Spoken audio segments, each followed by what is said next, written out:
So here's what we wanted to talk about today, Liz. So we hear all the time in the media about burnout, and everyone's burnout, and the rates of suicide are increasing all the time in pre-hospital profession, and we're exhausted and we're overworked and our shifts are terrible, and horrible, horrible, horrible, horrible things all the time about what it is that we do. And so we need to talk about burnout, and we need you to give us some guidance and help us solve this. How long have we got? So first of all, I think I take a very different viewpoint because I've been doing a PhD on this now. This is my 5th year and I'm burnt out from that, let me tell you. But some of this research is like chasing smoke. So when you see all this information that we have, in particular, medical people from the medical profession, committing suicide at the highest rates, when you try and find the original source for that, it's nowhere to be found. Now, the loss of any life from any profession is devastating. And I think what's happening is, within the medical profession, it's being publicised and it's being, people are being informed about it on social media. But in actual fact, in the States, about 3 years ago, they had an intensive look of all the suicides over a concentrated period of time. And I think they ended up looking at 75,000. And in that, the people who kill themselves the most are farmers, followed by electricians. And it goes all the way down, and actually white-collar workers of any nature are down the list. Now, are we about to see a huge emergence where that's going to be different? Potentially.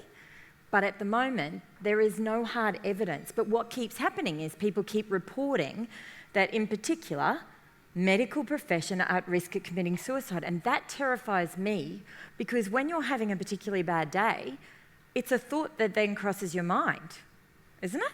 Where you think, well, if all my colleagues are opting out in this way, or we actually could potentially be creating something that doesn't currently exist. And so we need to be really careful, because actually the death of anyone by suicide is a tragedy. And so, as I said, it's farmers, and that's a universal thing, because farming is in a lot of trouble. There's no kudos to it. When a farmer commits suicide, it doesn't make the media. So I'm not saying that this isn't a hard job. This is a really hard job, and it's hard for any health professional who works in critical care because of the nature of the work. But when we keep talking about burnout consistently, suicide consistently, how horrendous the job is consistently, it's very hard to feel optimistic about the future.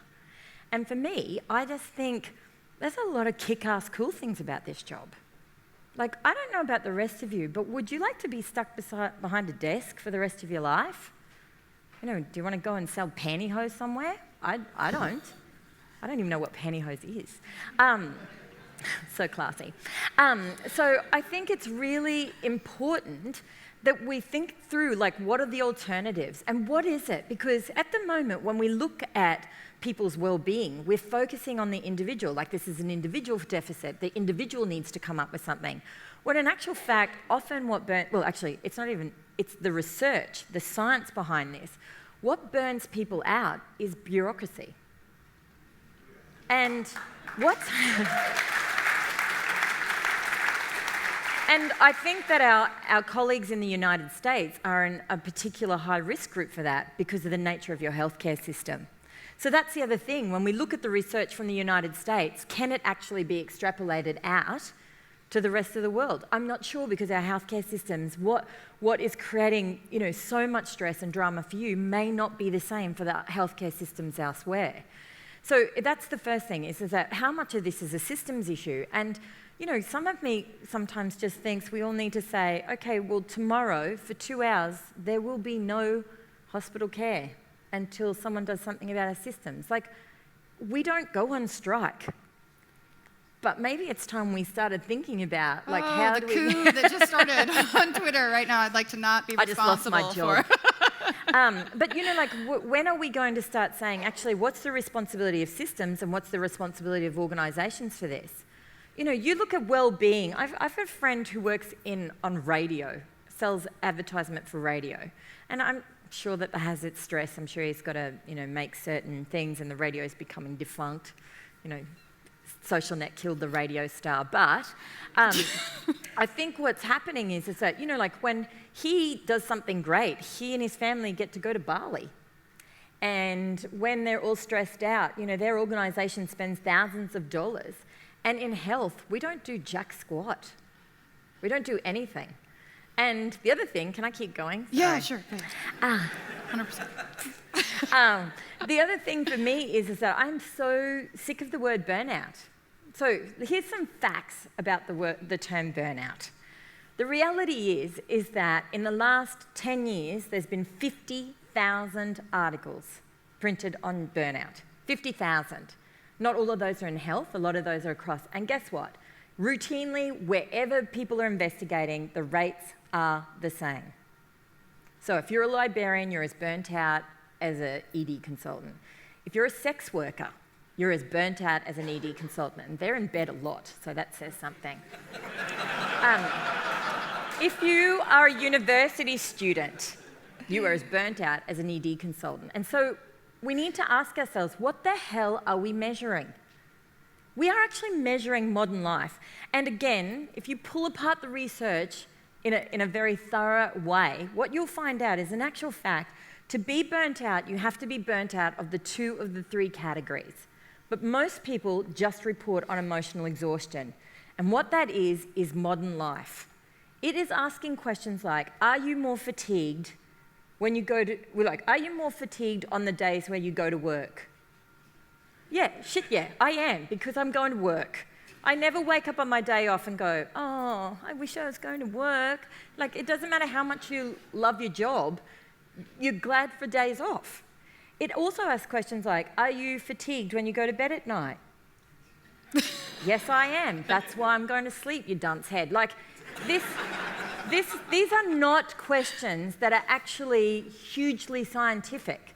Now, has it been proven over time to show consistency? Yes, it has. But Christine Maslach, who invented the burnout inventory, is saying this was never meant as a diagnostic tool. So, just say you rate off the charts, for burnout. What does that mean? We don't know. And you'll see it in every article. It say, this is directly related to, risk of patient safety, dissatisfaction. Where is that? It's like chasing smoke. So first of all, is our job hard? Yes. Do you need to have a wellbeing plan that looks after yourself and have some clues about what you're going to do before you get into trouble? Don't wait until you think, I'm in trouble. I'm feeling anxious about work every day.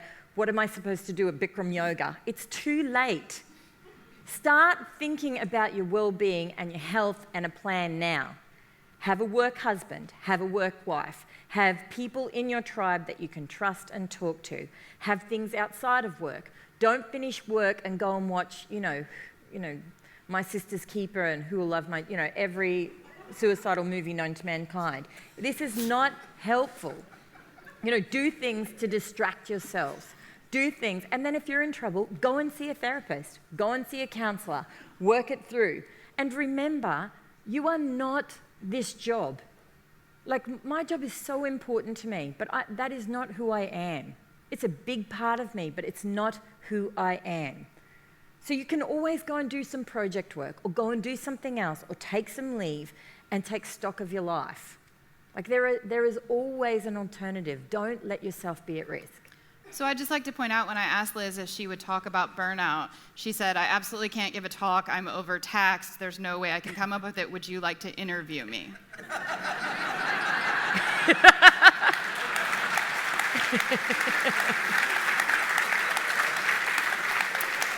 So in the future, I'll ask one question, push her on the stage by herself, and there we have it, friends.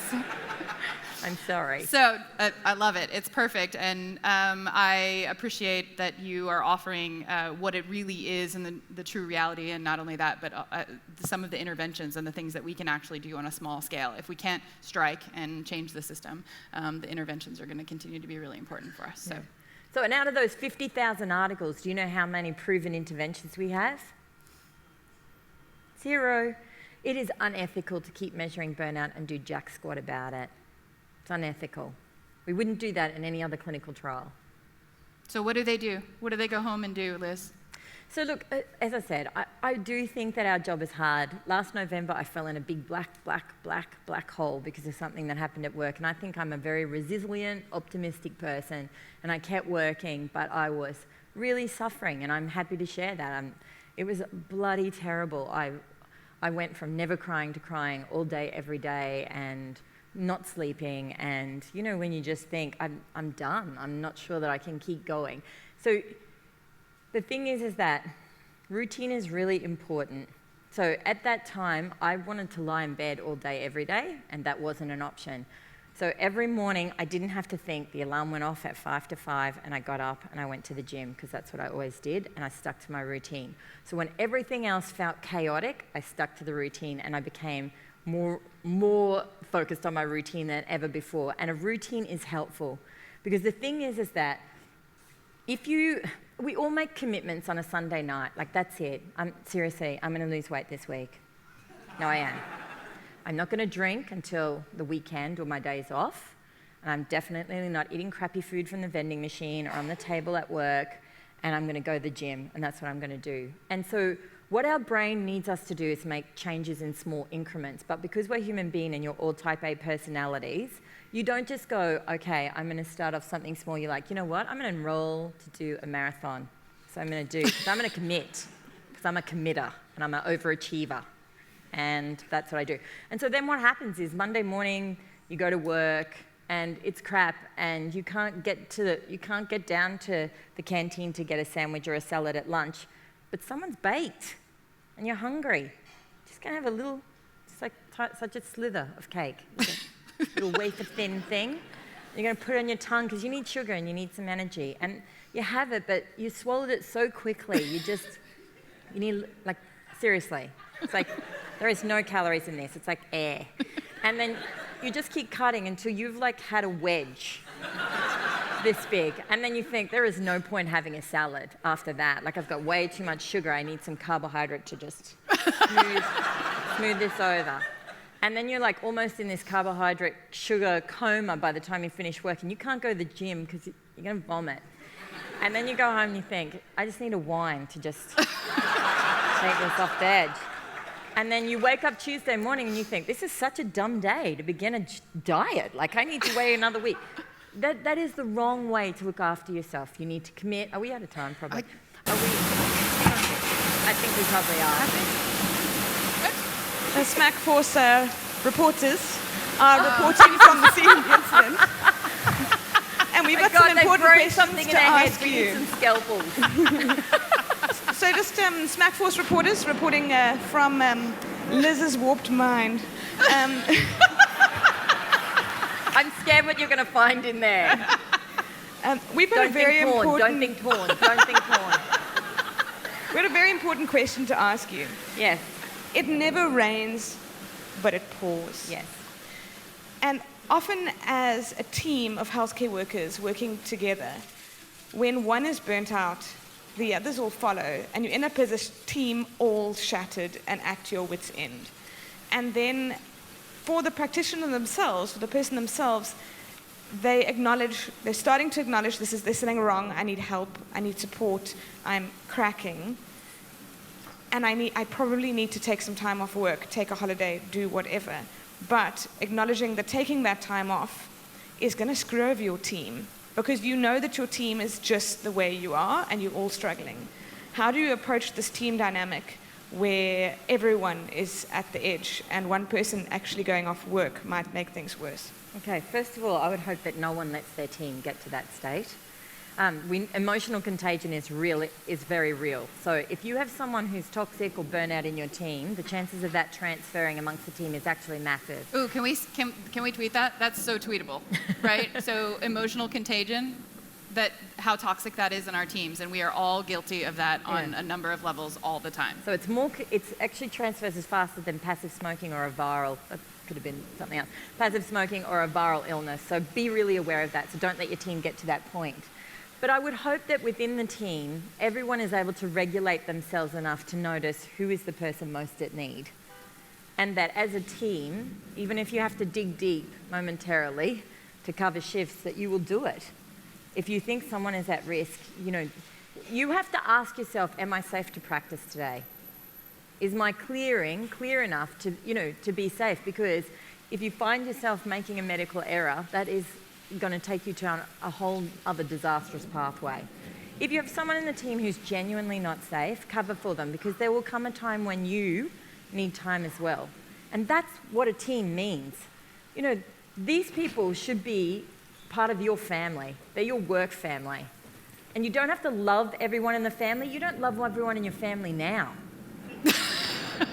But you do have to care about each and every one of them. So I think when that happens, you close ranks, and if you think your whole team is in problem, you've got to do something about that. And there are lots of ways. And small things make a massive difference. Just small little increments about, I'm going to say hello, I'm going to be engaged, I'm going to ask people about how their kids are, I am going to bake a cake and I'm going to bring it in, and I'm going to sit at lunchtime and ask the junior staff how they're going, and I'm going to thank the nurses every time they do something, and I'm going to thank the doctors every time they do something. Awesome. Smackforce News, Kat Evans, Craig Wiley, signing out from Liz's mind.